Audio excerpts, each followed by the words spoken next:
पीके विश्वास और आपका मेरे यूट्यूब चैनल पर हार्दिक स्वागत है। आप देख रहे हैं YouTube channel ABC study zone.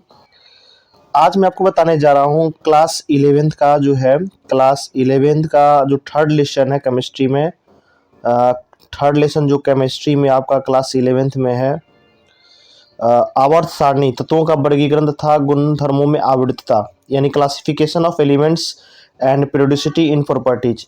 इस पार्ट का मैं एनसीईआरटी का सलूशन कराने जा रहा हूँ और इसका डिस्कशन मैं करने जा रहा हूँ ताकि चीज़ों का आप बारीकी समझ पाएँ कि किस तरह के क्वेश्चन जो है आपको इसमें पूछे जाते हैं। वो सारी चीज़ें मैं आपको बताऊंगा और कैसे क्वेश्चन एनसीईआरटी का बनाइएगा, इन सब चीज़ों का हम लोग डिस्कशन करेंगे। तो एनसीईआरटी के लास्ट जो पेज है उसमें कुछ क्वेश्चन दिया हुआ है और मैं इस क्वेश्चन को आपको सामने लेकर आ रहा हूँ। पहला जो क्वेश्चन आप देख रहे हैं वो देख रहे हैं आवर्त सारणी में व्यवस्था का भौतिक आधार क्या है। इस क्वेश्चन का कहने का अर्थ यह है कि आवर्त सारणी में एलिमेंट्स को कैसे अरेंज किया गया है, किसके अनुसार अरेंज किया है। तो देखिए मेंडलीव का जो आवर्त सारणी है, मेंडलीव साहब का जो आवर्त सारणी है, उस मेंडलीव साहब के आवर्त सारणी में हम लोगों ने एलिमेंट्स को जो अरेंजमेंट किया था वो द्रव्यमान के अनुसार से किया था। लेकिन जो आधुनिक आवर्त सारणी है इसमें तत्वों को जो है उनके इलेक्ट्रॉनिक विन्यास के आधार पर जो है सजाया गया है। तो आपका आंसर यही होगा कि आधुनिक आवर्त सारणी तत्वों को उनके इलेक्ट्रॉनिक विन्यास के बढ़ते क्रम के अनुसार क्या हुआ है, सजाया गया है। तो पहला क्वेश्चन का आपका आंसर हो जाएगा ये। सेकेंड क्वेश्चन भी यहाँ पर है, मेंडलीव ने किस महत्वपूर्ण गुणधर्मों को अपनी आवर्त सारणी तत्वों के वर्गीकरण का आधार बनाया। मेंडलीव साहब ने, तो मेंडलीव ने तत्वों का परमाणु भार के आधार का वर्गीकरण बनाया, यानी कि उन्होंने मेंडलीव साहब ने जो आवर्त सारणी में तत्वों को सजाया था वो क्या था, भार था। भार के अनुसार उन्होंने तत्वों को अरेंज किया था। और मेंडली की आवर्त सारणी में एक चीज और थी, एक और बात आपको समझना था उनकी आवर्त सारणी, मेंडलीव की आवर्त सारणी में, कि मेंडलीव की आवर्त सारणी में क्षैतिज पंक्तियों को आप क्या बोलेंगे, क्षैतिज पंक्तियां दो तरह की इस तरह था। क्षैतिज जो पंक्तियां था इसको हम लोग आवर्त कहेंगे, आवर्त। और ऊपर जो ऊर्ध्वाधर जो लाइनें थी उसको हम लोग वर्ग कहते हैं। ये दोनों में होता है, आवर्त आधुनिक वाले में भी होता है और मेंडलीव साहब ने वाले में भी होता है। एक और चीज में लिखा, समान गुणधर्म तत्व एक ही समूह में आ सके। मेंडलीव का प्रयास यही था कि एक समूह में एक प्रकार के गुण वाले एलिमेंट्स को आप रखें। ठीक है, सेकंड क्वेश्चन हो गया। थर्ड है, मेंडलीव के आवर्त सारणी और आधुनिक आवर्त के नियम में मौलिक अंतर क्या है। तो मौलिक अंतर सिंपल है कि आधुनिक जो आवर्त सारणी था वो आपका परमाणु संख्या पर आधारित था और मेंडलीव साहब का जो आवर्त सारणी था वो परमाणु भार पर आधारित था। दोनों में ही डिफरेंस है, एक परमाणु संख्या पर सजाया गया और एक परमाणु भार पर सजाया गया। ठीक है, आगे हम लोग बढ़ रहे हैं। क्वेश्चन नंबर 3.3 हो गया। यहाँ पर और कुछ लिखा है, मेंडलीव के अनुसार तत्वों के गुणधर्म उनके परमाणु भारों के आवर्ती फलन होते हैं। बात सही है। और जबकि आधुनिक आवर्त सारणी के तत्वों के भौतिक रासायनिक गुण उनके परमाणु क्रमांक के आवर्ती फलन होते हैं। ठीक है, ध्यान रखना दोनों चीजों को। 3.4 क्वेश्चन में हम आते हैं। 3.4 नंबर जो क्वेश्चन है वो आपका है क्वांटम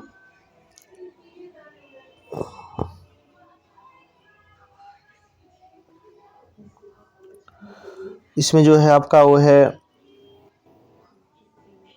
ठीक है, यहाँ पर कैमरा मेरा रहेगा साइड में, थोड़ा बड़ा मैं कर देता हूँ यहाँ पर। तो इस क्वेश्चन में आप देख सकते हैं 3.4 में कि क्वांटम संख्या के आधार पर यह सिद्ध कीजिए कि आवर्त सारणी के छठे आवर्त में 32 तत्व होते हैं। क्वांटम संख्या के अनुसार अरेंज करना है कि आवर्त सारणी के छठे आवर्त में कितने एलिमेंट्स, 32 एलिमेंट्स आपके जो है होते हैं। इस बात को जो है आपको प्रूफ करना है। ठीक है, तो इसको प्रूफ करने में देखिए क्या करता हूँ। देखिए यहाँ पर छठा आवर्त लेंगे तो n बराबर 6 होगा, quantum number n equal to 6 होता है। और इसमें जो एल का वैल्यू आएगा वो क्या आएगा, 1 से लेकर 5 तक होता है, 1 से 5, यानी एन से वैल्यू जो है एल का योग कम आता है, एस 0 1 2 3 होगा। यानी इसमें ऊर्जा स्तर पर 6s भी रहेगा, उसके बाद 4f रहेगा, 5d रहेगा और 6 भी रहेगा। तो कुल कक्षकों की संख्या इसमें कितनी हो रही है, 10 हो रही है। कितनी हो रही है कुल कक्षकों की संख्या, 10। ठीक है, एक कक्षक में 2 इलेक्ट्रॉन्स होते हैं तो 10 इलेक्ट्रॉन रखिएगा तो कुल कक्षक 10 है तो 20 इलेक्ट्रॉन आराम से रख सकते हैं। तो यहाँ पर एस का वैल्यू 1 होता है, पी के लिए 3 है, डी के लिए 5 और एफ के लिए क्या है 7 है। तो किसी भी कक्षक में अधिक से 2 इलेक्ट्रॉन हो सकते हैं। तो छठे कक्ष में कौन आपका, छठे कक्ष में देखिएगा तो आपका टोटल मिलाकर 32 इलेक्ट्रॉन्स हो सकते हैं छठे कक्ष में। देखिए यहीं पर देखिए पी है, डी है, एफ है और एस जोड़ लीजिए। पी में आपका कितना 6 इलेक्ट्रॉन्स होता है, डी में आपका 10 होता है, ठीक है 10 होता है, और एफ में 14 होता है 14, और एस में होता है 2। जोड़िए तो ये हो जाएगा आपका, जोड़िएगा तो पता चल जाएगा 16 हो जाएगा। 16 और यहाँ पर जो है डी में कितना था 14 था, 16 और 14 30 हो जाएगा, 30 तो 32 हुए ना, तो 32 इलेक्ट्रॉन आपके हो सकते हैं।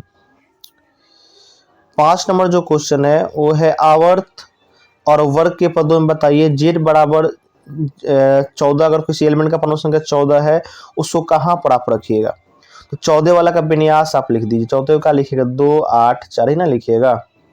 तो 4 देखिए 3 गो कक्षा है ना, तो इसका मतलब आवर्त संख्या इसका क्या होगा 3 होगा। आवर्त संख्या कितना होगा 3, और लास्ट में 4 इलेक्ट्रॉन है, इसका मतलब 14 ग्रुप का एलिमेंट्स 14वां ग्रुप का। तो तीसरा आवर्त और 14वां ग्रुप में जो एलिमेंट्स है उस एलिमेंट का नाम है आपका सिलिकॉन, यानी सिलिकॉन ये 14 नंबर हो जाएगा। ठीक है, इसको 3 आवर्त और 14 नंबर ग्रुप में इसको रखा जा सकता है। 6 नंबर क्वेश्चन है उस तत्व का परमाणु संख्या लिखिए जो आवर्त सारणी के तीसरे आवर्त और 17वें वर्ग में, देखिए तीसरा आवर्त और 17वां वर्ग, इसका मतलब 3 गो कक्ष होगा और लास्ट में 7 गो इलेक्ट्रॉन होगा, तो वह है क्लोरीन साहब। 17 2 8 7, ठीक है 2 8 7, तो इनके पास 3 कक्ष भी है और लास्ट में 7 है, तो 17 ग्रुप में भी रहेंगे। 7 नंबर जो क्वेश्चन है कौन सा तत्व का नाम निम्नलिखित द्वारा दिया गया है। लॉरेंस बर्फले प्रयोग द्वारा कौन सा तत्व का नाम दिया गया, और बी वर्ग समूह द्वारा किसका नाम दिया गया। तो लॉरेंस बर्कले प्रयोग द्वारा बीके यानी बॉक्लियम, ठीक है बीके मतलब बॉक्लियम होता है, और इसका परमाणु क्रमांक कितना था 97 था। और सी वर्ग समूह द्वारा जो दिया गया एसजी, इसका नाम था बेगाशम, ठीक है बोगेशियम जिसका नाम था बोगेशियम, तो बेगेशियम को उन्होंने दिया और इसका एटॉमिक नंबर कितना था 106 था। तो ये दोनों एलिमेंट्स थे जिनका नाम इन्होंने लॉरेंस बर्कले प्रयोग द्वारा और सी वर्ग समूह द्वारा दिया गया था। 8 नंबर क्वेश्चन है एक ही वर्ग में उपस्थित तत्वों के भौतिक और रासायनिक गुण समान होते हैं, क्यों समान होते हैं। तो इसका आंसर भी दिया है ऊर्ध्वाधर वर्ग में तत्वों का इलेक्ट्रॉनिक विन्यास क्या होता है समान। किसी भी अगर आप वर्ग में जा रहे हैं ना तो उस वर्ग में सारे गुणों का सभी इलेक्ट्रॉनिक विन्यास आपको सेम मिलेगा। इलेक्ट्रॉनिक जब विन्यास जब समान होगा ना तो उसके गुण भी क्या होंगे समान होंगे, उनके बाह्य कक्ष में इलेक्ट्रॉनों की संख्या भी क्या होगी एक समान होगी। इस बात को ध्यान रखना है, इसलिए इनमें समानता पाई जाती है। 9 नंबर है परमाणु त्रिज्या और अनिक त्रिज्या से क्या समझते हैं। तो देखिए सोडियम का अगर त्रिज्या लिख रहे हैं तो सोडियम परमाणु है और सोडियम पर प्लस आ जाएगा ना तो ये हो जाएगा आयन। तो धनायन का जो आकार होता है इस उदासीन परमाणु से छोटा होता है, लेकिन अगर ऋणायन बन जाएगा ऋणायन तो ऋणायन का आकार इस उदासीन परमाणु से क्या होता है बड़ा होता है। तो यहाँ परमाणु त्रिज्या समझा ही रहा है कि धातुओं में जैसे फ्लोरीन की परमाणु त्रिज्या संयोजक त्रिज्या होती है, ये परमाणुओं के बीच आबंध की आधी होती है, इसका 98 होता है, क्लोरीन में 198 पिकोमीटर और त्रिज्या उसका कितना हो जाएगा 99 हो जाएगा। धातुओं में परमाणु त्रिज्या वास्तव में तात्विक त्रिज्या ही होती है जो नाभिक और बाह्य कक्ष के बीच की दूरी है। नाभिक हो गया और बाह्य कक्ष की दूरी जो होगा वही क्या होगा त्रिज्या हो जाएगा। सब धातुओं का अलग अलग होगा, ध्यान रखना है सबका अलग अलग होगा। अगला क्वेश्चन है 10 नंबर, किसी वर्ग या आवर्त में परमाणु त्रिज्या किस प्रकार परिवर्तित होते हैं। किसी वर्ग या आवर्त में परमाणु त्रिज्या का परिवर्तन किस तरह होगा, इस परिवर्तन की व्याख्या आप कीजिए। तो देखिए आप जानते भी हैं दो चीजें इस बात हम लोग हमेशा करते हैं, एक आवर्त की बात होती है एक वर्ग की बात होती है।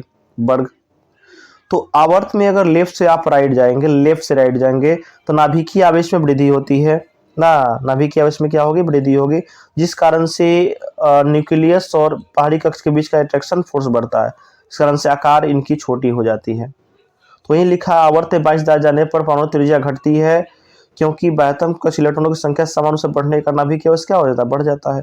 तो नाभिकीय आवेश बढ़ेगा तो परमाणु त्रिज्या भी आपकी क्या होगी, बढ़ जाएगी।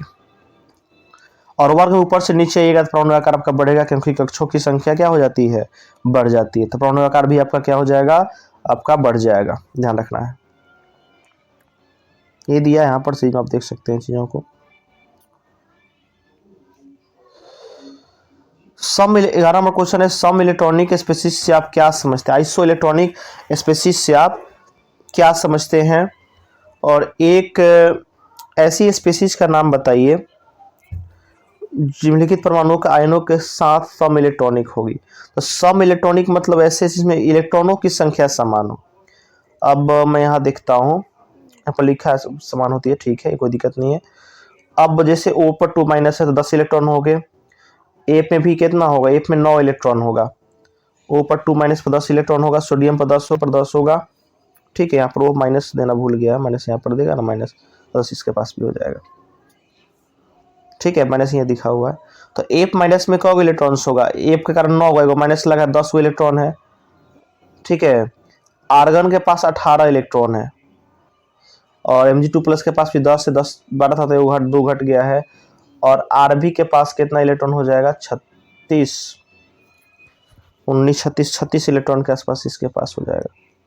तो सम इलेक्ट्रॉनिक कौन है इसमें, इसमें फ्लोरीन है ना, और मैग्नीशियम Mg2 प्लस है, ठीक है।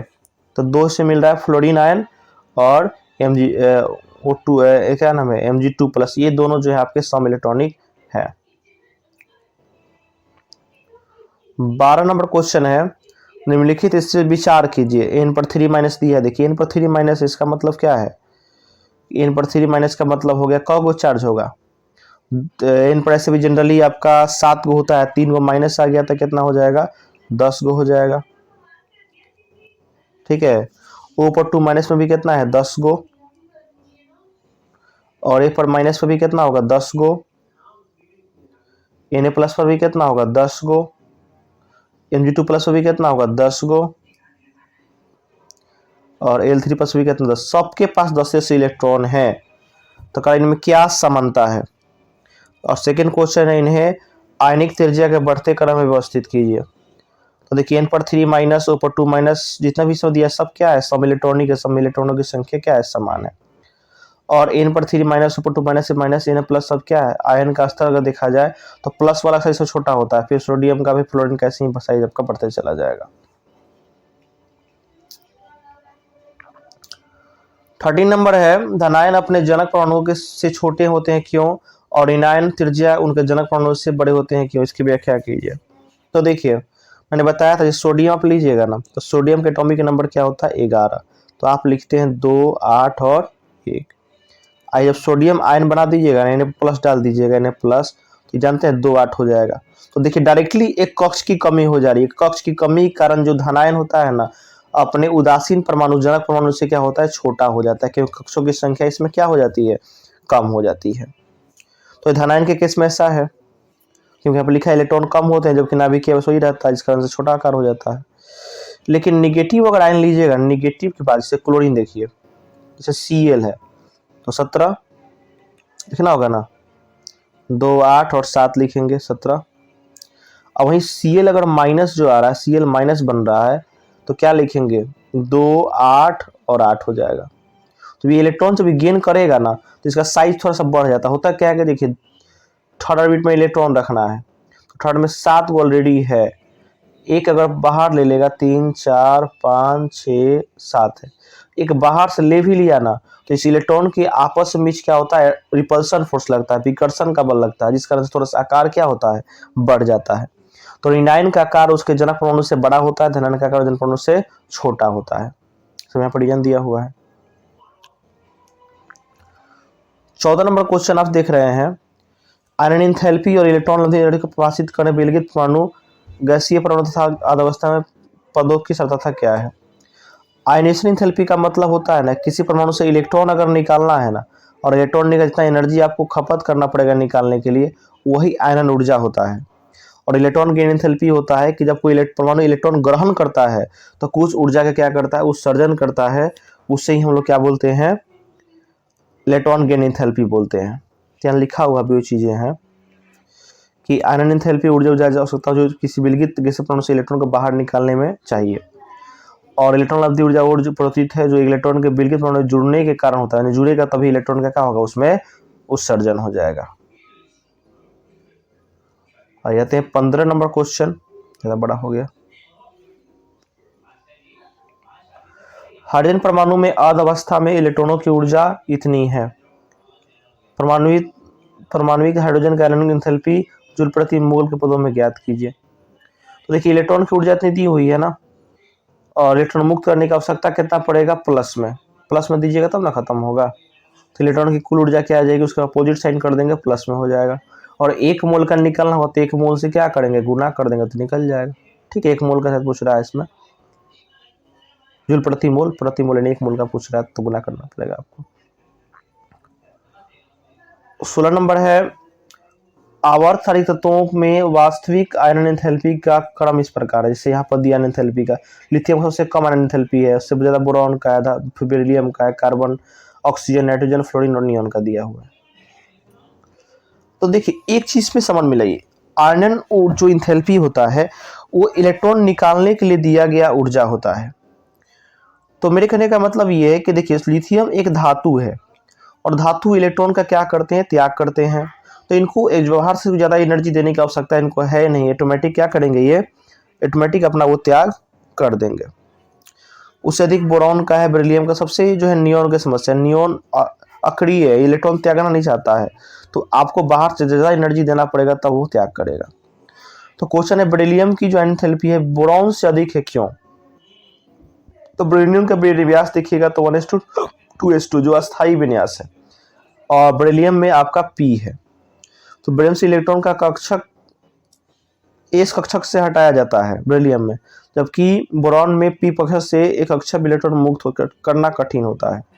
यानी p से s में नहीं जाएगा आसानी से, s से p जा सकता है लेकिन p से s में नहीं जाएगा, इसलिए इसका जो एंथैल्पी होता है बेरिलियम का ज़्यादा होता है। ऑक्सीजन का एंथैल्पी नाइट्रोजन और फास्फोरस से कम क्यों, ऑक्सीजन के एंथैल्पी? तो ऑक्सीजन का विन्यास आप देखिए ना, p में 3 इलेक्ट्रॉन्स है ना, ऑक्सीजन में p में 3 इलेक्ट्रॉन्स है। ठीक है, जो अर्ध भरा हुआ है ना कि पूर्ण भरा हुआ, देखिए ना, जबकि इलेक्ट्रॉन नाइट्रोजन का विन्यास देखिएगा तो अर्ध भरा होता है। तो इनके कक्षक को निकालना मुश्किल, क्योंकि अर्ध भरा ज़्यादा वो स्टेबल है, उससे इलेक्ट्रॉन निकालना ज़्यादा मुश्किल है, ज़्यादा एनर्जी देना पड़ेगा। और ऑक्सीजन जो है स्टेबल नहीं है, अर्धफलित नहीं है ऑक्सीजन का, तो ऑक्सीजन कम एनर्जी में भी क्या हो जाएगा, अपना ट्रांसफर हो जाएगा। ठीक है, 17 नंबर है, इस तथ्य की व्याख्या कीजिए, किस प्रकार करेंगे। सोडियम का प्रथम आयन एंथैल्पी जो होता है मैग्नीशियम का प्रथम आयन एंथैल्पी से कम है, सोडियम का मैग्नीशियम से कम है, लेकिन द्वितीय आयन एंथैल्पी मैग्नीशियम की द्वितीय एंथैल्पी से अधिक है। तो देखिए दोनों में 3p आता है ना, सोडियम में भी आता है। देखिए सोडियम भी आपका इलेक्ट्रॉन एक निकले तो प्लस बनेगा, और मैग्नीशियम पे भी Mg प्लस बनेगा, होता है ना। तो जब एक इलेक्ट्रॉन निकाल दीजिएगा ना, तो सोडियम का जो नाभिकीय आवेश है मैग्नीशियम से ज़्यादा रहता है, मैग्नीशियम से कम होता है। तो मैग्नीशियम से ऊर्जा भी इसको कम लगेगा, आकर्षण बल कम लगेगा, तो कम ऊर्जा देना पड़ेगा सोडियम में। लेकिन दो जब इलेक्ट्रॉन निकालिएगा ना, देखिए 2 इलेक्ट्रॉन निकालने क्या होगा। अब सोडियम तो अपना जो है एक त्याग करके अस्थायी है, दूसरा जिससे निकलना चाहिए आसान तो है नहीं, अस्थायी हो गया। तो ये जो कि मैग्नीशियम दूसरा चाहता है कि निकल जाए भाई, कैसे स्टेबिलिटी उसको मिलना है, तो मैग्नीशियम 2 लॉस करके करता है। तो सोडियम का जो दूसरा इलेक्ट्रॉन है निकालने के लिए आपको अधिक ऊर्जा देना पड़ेगा, क्योंकि सोडियम का सेकेंड इलेक्ट्रॉन नहीं निकालना चाहता है वो, तो एक ही इलेक्ट्रॉन पर आपका अस्थायी हो जाएगा। 11 है, एक चला गया, 10 पर क्या हो जाएगा, अस्थायी हो जाएगा, इसलिए उसका ज़्यादा एंथैल्पी हो जाता है। 18 नंबर है, मुख्य समूह तत्वों में आयरन एंथैल्पी की समूह में नीचे की ओर होने पर कौन से हैं। तो नीचे आइएगा तो आयरन नाभिकीय आवेश क्या होगा, बढ़ता है, आकर्षण बल बढ़ेगा, आयन ऊर्जा का मान भी क्या होगा, बढ़ेगा। नया कक्ष बढ़ने से इलेक्ट्रॉन की संख्या क्या होती है, बढ़ती है, उसका आवरण जो है प्रदर्शन प्रभाव भी बढ़ता है, यानी इलेक्ट्रॉनों के बीच का रिपल्सन फोर्स भी बढ़ता है, और इलेक्ट्रॉनों के बीच का आकर्षण बल क्या हो जाता है, कम हो जाता है। और ऊपर से नीचे की ओर जाते समय परमाणु आकार बढ़ता है, क्योंकि प्रत्येक परमाणु में एक नया कक्ष जुड़ता है, ना ये सब समझते हैं, या समझ लेंगे चीज़ों को। नया कक्ष जुड़ेगा तो आकार बढ़ेगा ही। 19 नंबर, वर्ग 13 के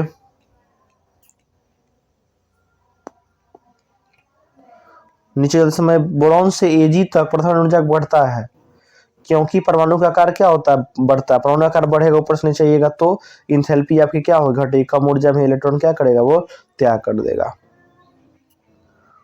20 नंबर है, किसकी इलेक्ट्रॉन लब्धि ऊर्जा ऋणात्मक होगी, ऑक्सीजन या फ्लोरीन।